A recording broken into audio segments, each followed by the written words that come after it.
आपसे मैं पूछता हूं, आपके जो बेटे बदमाशी में लगे, आपके खानदान में जो लोग सिगरेट पी रहे हैं, जिनके मुंह में तंबाकू है, जो सूद पर जाके पैसे ले रहे हैं,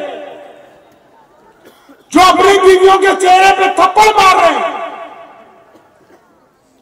जो अपनी बहनों को नाउज़ुबिल्लाह गालियां देते हैं, जो मोहल्ले की बेटियों को ताकते हुए एक नुक्कड़ से दूसरी नुक्कड़ तक छोड़ के आते हैं, इनकी तरबियत बिगड़ी इसीलिए क्योंकि आपने बेटियों को पढ़ाना छोड़ दिया, आपने बेटियों को ताकतवर बनाना छोड़ दिया। अगर ये बेटी साहिब इल्म होती, अगर ये बेटी साहिब कमाल होती, अगर ये बेटी साहिब तकवा होती, तो ये अपने बेटे को डांट के रखती कि खबरदार किसी की बेटी की तरफ आंख उठा के न देखना। ये अपने खामिद को कहती कि खबरदार फलां नशा करके घर आएगा तो फिर खाना मिलने वाला नहीं है। ये तरबियत करती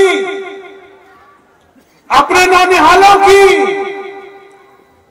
जो आज आवारागर्दी करते हो, फिर रहे मोटरसाइकिलों पे, नशा खरीद के खुद भी अपना जिस्म खराब कर रहे, अपने यारों का भी कर रहे। इनकी तरबियत जिस कोख से होनी थी, आपने उस कोख को तालीम से महरूम कर दिया, उसको ताकत से महरूम कर दिया। मोहम्मद रसूलुल्लाह सल्लल्लाहु अलैहि वसल्लम के दौर में मुआलिज भी बेटियां हैं और मुफ्ती भी बेटियां हैं। अरे जाओ तारीख उठाओ तो सही, मेरे पैगंबर मोहम्मद अलैहिस्सलातु वस्सलाम ज़ाहिरी तौर पर पर्दा फरमा गए और खिलाफत पर कौन बैठा? कौन बैठा खिलाफत पर?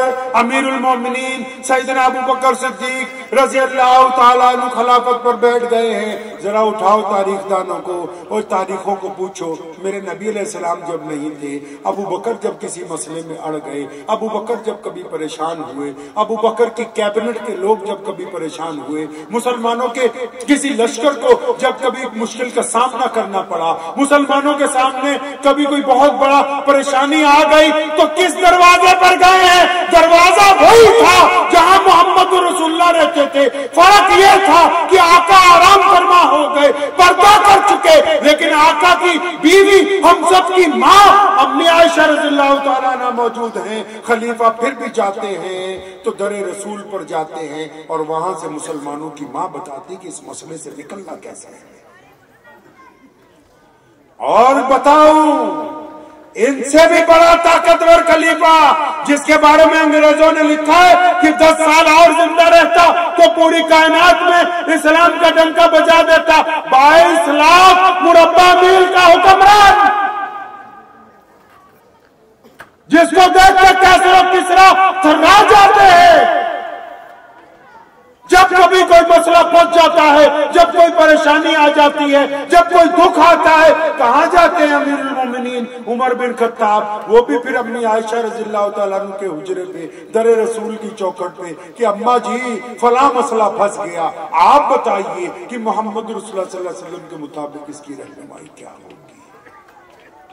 मुसलमानों का तीसरा खलीफा भी अब्दुर्रहमान बिन औफ रज़ियल्लाहु ताला फरमाते, नबी अलैहिस्सलाम के चहेते सहाबी अशरा मुबश्शरा में से हैं और अरबोपति आदमी अपने दौर का। फरमाते हैं कि मैं एक दिन बड़ा घबराया, बड़ा परेशान हुआ, तो मेरे दिल ने कहा चल, पहले भी तो नबी अलैहिस्सलाम की चौखट पे जाते थे, आज भी वही चल। फरमाते मैं नबी अलैहिस्सलाम की चौखट पर पहुंचा, प्यारे नबी अलैहिस्सलाम तो नहीं है वो, क्योंकि आराम फरमा है गुंबद खिजरा के नीचे। अम्मा जी के अंदर से आवाज आई कि हाँ अब्दुर्रहमान आज कैसे आए? फरमाया अम्मा जी आज तो मैं बहुत परेशान हुआ हूँ, कई अरब रुपए का कारोबार है और मैं इस कारोबार की ज्यादती की वजह से परेशान हो गया। अम्मा जी जब नबी अलैहिस्सलाम जिंदा थे, आप सल्लल्लाहु अलैहि वसल्लम सामने थे, मैं अपने आका सल्लल्लाहु अलैहि वसल्लम से पूछता था, वो मुझे कोई नुस्खा दे दिया करते थे। अम्मा जी अब आप बताएं कि दरे रसूल से मुझे क्या हुक्म है, अब्दुर्रहमान बिन औफ क्या करे? अंदर से नबी अलैहिस्सलातु वस्सलाम की ज़ौजा कहती हैं, हम सब की माँ कहती है, अब्दुर्रहमान बिन औफ जाओ ना और वापस जाके जितना माल है, जितना माल یہ تو مولانا آپ کی منتیں کر رہے تھے تب بھی آپ کو سمجھ نہیں آ رہی تھی. اور یہاں عبد الرحمن بن عوف کو اما نے کہا، ام المومنین نے کہا کہ عبد الرحمن واپس جاؤ، جتنا مال ہے سارا اس کے 2 حصے کرو، ایک حصہ اللہ کے راستے میں خراج کر دو، صرف ایک حصہ اپنے پاس باقی رکھو. وہ سیدھے الٹے پاؤں واپس گئے، کیونکہ در رسول سے حکم آیا ہے. امی نے حکم دیا، مسلمانوں کی ماں نے حکم دیا. عبد الرحمن بن عوف نے آدھا مال اسی دن سورج ڈھلنے سے پہلے اللہ کے راستے میں خیرات کر دیا، کیونکہ مسلمانوں کی ماں نے تعلیم دی ہے کہ عبد الرحمن ایسے کرو. آپ سے پوچھتا ہوں، ذمہ دار تو آپ ہیں نا، ذمہ دار تو ہم ہیں نا، بیٹیاں نہیں ہیں نا. اللہ نے آپ کو ان کا مکلف بنایا، آپ کو ان کا مکلف بنایا. نبی علیہ السلام کے دور میں بیٹی میدان جنگ میں بھی ہے، بیٹی صاحب رقاب بھی ہے، بیٹی گھر میں بھی ہے، بیٹی علم کے میدان میں بھی ہے، بیٹی فتویٰ بھی دیتی ہے. امام ابو حنیفہ رحمۃ اللہ علیہ کے متعلق لکھا ہے، امام صاحب کبھی بیزی ہوتے تھے، کوئی فتویٰ لکھ رہے، کوئی آگے ملنے چلے گئے، بٹیا گزری، فتویٰ پڑھا، اس نے باقی حصہ اس کے اوپر لکھ دینا کہ اس کا مسئلہ یہ ہے. کس نے ان کو یہ تعلیم دی؟ بتاؤ تو صحیح، کہاں ہے؟ کہاں ام عمارہ رضی اللہ تعالیٰ عنہ کی وارث ہے؟ کہاں ام سلمہ رضی اللہ تعالیٰ عنہ کی وارث ہے؟ آپ بتاؤ، جو بھائی ہے، جو باپ ہے، جو بیٹے، آپ سے پوچھتا ہوں کہاں ہے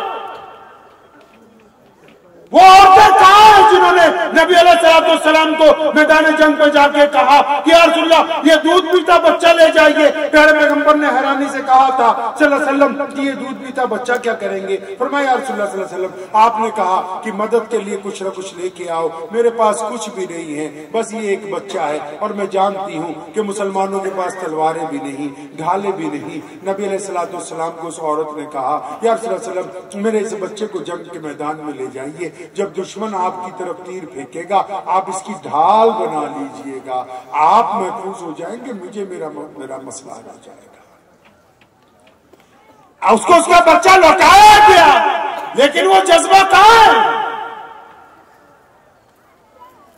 کیوں آپ نے اس جذبے کو مارا؟ کیوں ختم کیا اس جذبے کو؟ ارے یہی تو جذبہ ہے جو آپ کو مہذب بناتا، جو یہ سکھاتا کہ نمازی ہو تو کسی کی بیٹی سے زنا کا ارادہ مت کرو. انہی ماؤں نے تمہیں سکھانا تھا کہ اگر نمازی ہو تو ٹھگی مت مارو. انہی ماؤں نے تمہیں سکھانا تھا کہ نمازی ہو تو نشہ مت کرو. انہی ماؤں نے تمہیں سکھانا تھا کہ نمازی ہو تو اپنی بہنوں سے عزت سے پیش آیا کرو. ہم نے ان کو تعلیم سے محروم کیا، ان کو اقتدار سے محروم کیا، ان کو مشورے سے محروم کیا. ہم نے صرف پردے کے نام پر ان کو قید کیا، جبکہ وہ پردے میں رہ کے بھی آپ کے شانہ بشانہ دین کی خدمت کر سکتی تھی.